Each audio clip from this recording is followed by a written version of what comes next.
Oi! Hoje nós vamos falar sobre perdão. Eu fiz um monte de anotação, perdão com Paulo, perdão com Lucas e perdão com Mateus. Colossenses 3,13 fala o seguinte: perdoando-vos uns aos outros, se alguém tiver queixa contra o outro, assim como Cristo vos perdoou, fazei-vos também. Assim como Cristo perdoou você, você perdoe o seu irmão, porque o perdão é uma coisa muito importante que Jesus sempre faz com a gente.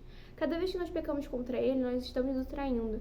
E se alguém traz Jesus, é uma coisa assim, uau, sabe? Porque, cara, ele é Jesus e tem gente traindo ele que nem Judas. A gente julga Judas, mas a gente também trai ele pecando, sabia? E ele nos perdoou. Então por que a gente não pode perdoar os nossos irmãos que também nos traíram? E o que eu tô falando é uma coisa que não é simples, não é fácil. É difícil, mas é uma coisa necessária. É uma coisa que você tem que saber, você tem que aceitar na sua vida. Efésios 4,32. Antes sede um para com os outros benignos, misericordiosos, perdoando-vos uns aos outros, como também Deus vos perdoou em Cristo. De novo, se Deus te perdoou através de Jesus, que morreu pelos nossos pecados, por que você não pode perdoar o seu irmão? Amem uns aos outros. É um dos principais mandamentos de Jesus, que é só amar uns aos outros. E você não está seguindo esse mandamento se você está criando discórdia, se você está odiando o seu irmão, se está guardando rancor dele, se está guardando mágoa. Isso não é amar. Porque o amor de Jesus é puro e ele não guarda mágoa de nós.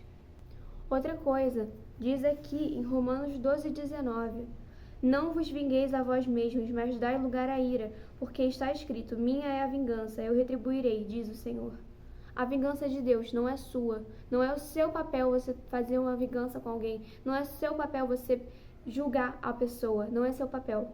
O seu papel é perdoar e amar os seus irmãos. Agora com Lucas, vamos citar Lucas 6,37. Não julgueis e não sereis julgado, não condenes e não sereis condenado. Soltai, soltar-vos-ão. Eu achei legal essa passagem, soltai e soltar-vos-ão, porque uma palavra para perdão em grego, usado no Novo Testamento, é aphesis, que significa soltar, deixar ir, entende? Então, se você deixar ir, isso é perdoar. E aqui fala, soltai e soltar-vos-ão, porque não julgueis e não sereis julgados. Se você não julgar, você também não vai ser julgado nos céus.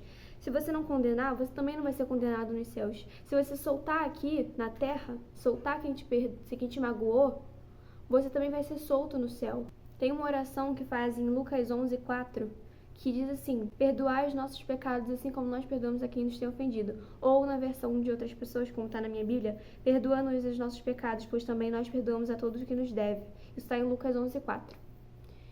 E, assim, perdoa os nossos pecados, porque a gente peca o tempo todo.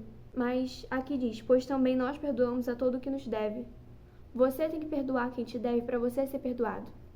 Perdão gera perdão. Mágoa gera mágoa, dor gera dor. Não magoem uns aos outros, gerem perdão. Uma das orações mais bonitas que tem, na minha opinião, é a de Lucas, em 23:24.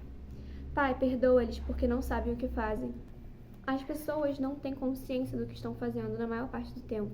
Elas só estão vivendo no automático, elas só estão vivendo de acordo com o que o cérebro delas está mandando elas fazerem. E às vezes elas soltam palavras que machucam. Às vezes elas fazem coisas sem pensar. E às vezes elas também estão fazendo coisas pensando, só que não pensando de forma bíblica. Não pensando de forma que um cristão deveria pensar. Então eles fazem coisas que machucam, que magoam, que ferem os nossos sentimentos.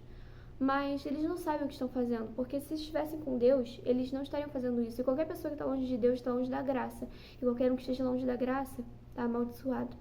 Então tenha pena deles, ore por eles, porque a maior maldição do mundo é não ter Deus no coração. E aquele que tem Deus no coração não magoaria você. Eu acho que uma das coisas mais bonitas sobre perdão, uma das histórias mais bonitas sobre perdão, é a do filho pródigo, em que ele pede a herança para o pai. Sendo que assim, herança é uma coisa que é para ser dada depois da morte. Ele está pedindo a herança antes da morte do pai, o que já é um desrespeito enorme. Mas aí ele pede a herança e o pai dá. Então ele vai lá e gasta com prostitutas, bebida, com tudo de ruim que é possível para ele aproveitar a vida. E depois ele passa fome, porque acabou, ele torrou todo o dinheiro que ele tinha. Ele passa fome, ele passa necessidade. Então ele pensa que os criados do pai dele estão comendo pão enquanto ele não tem nada para comer. Então ele vai até o pai, porque ele queria ser tratado como um servo. E o pai dele fala que não vai tratar ele como um servo, vai tratar ele como um filho. Diz aqui no 15:20: E levantando-se foi para seu pai. Quando ainda estava longe, viu o seu pai e se moveu de íntima compaixão. E correndo, lançou-se-lhe sobre o pescoço e o beijou. E o filho lhe disse: Pai, pequei contra o céu e perante ti. Já não sou mais digno de ser chamado teu filho. Mas o pai disse aos seus servos: Trazei depressa a melhor roupa e vesti-o. E põe-lhe um anel na mão e alparcas nos pés. E aí depois diz, no 24, porque este meu filho estava morto e reviveu, tinha se perdido e foi achado. Você é um filho que está perdido e foi achado, por acaso? Porque assim, isso foi uma das parábolas mais bonitas do mundo. O filho se perdeu, o filho foi embora, largou o pai, foi embora, largou tudo, deixou tudo pra trás, foi gastar dinheiro com um monte de coisa que não presta. Você não gasta dinheiro com coisa que não presta. Vai seguir a Deus, vai seguir o seu caminho. Mas o pai o perdoou mesmo depois disso, mesmo depois de ter pego a herança quando ele ainda estava vivo. Tem noção disso? Isso é um amor tão grande assim. E é assim que Deus age com a gente também. Isso é muito lindo. Cara, isso é muito bonito. Nossa, minha cachorra tava comendo minha Bíblia.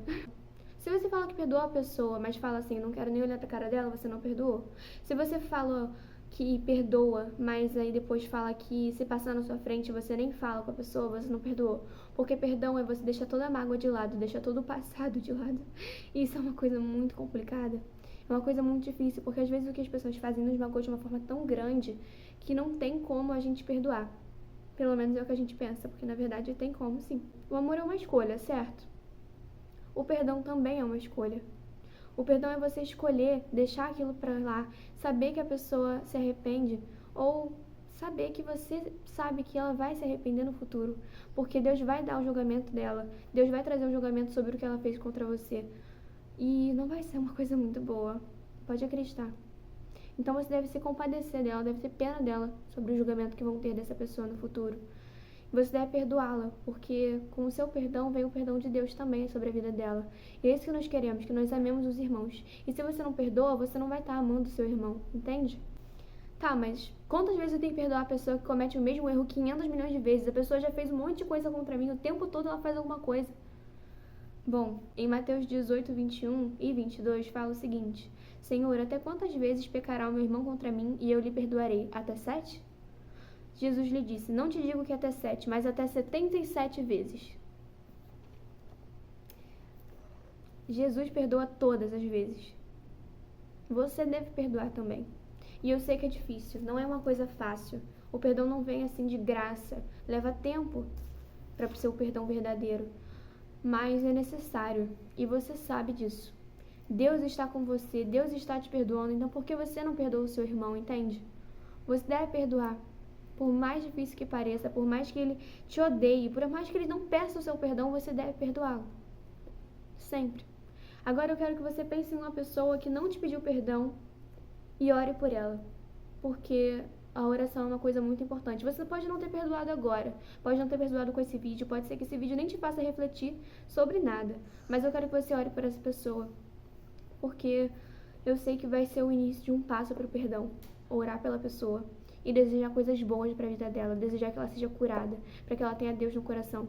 E se ela diz que tem Deus no coração, mas ainda assim está te magoando muito, então ela não está com Deus no caminho certo. Isso eu posso te garantir.